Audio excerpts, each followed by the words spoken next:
gatoya. Tugiye gusubiramo gatoya. Kuko iyo turamye Imana gutya tuba twazamutse turi mu isi y'umwuka. Haleluya.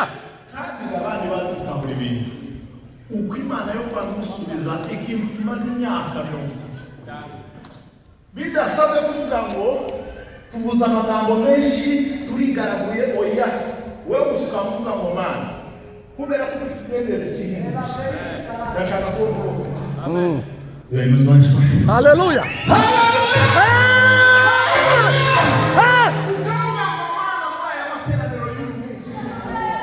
ndashaka kumunda. Yes, haleluya. Niko Imana izikora. Imana izabikoresha mu binyentegere mu bifuzo ubwiriza.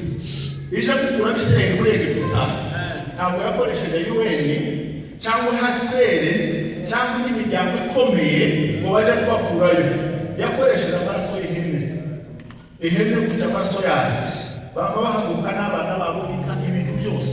Izabikoresha mu bikirezi cyane. Amazi gakora ibitangaza.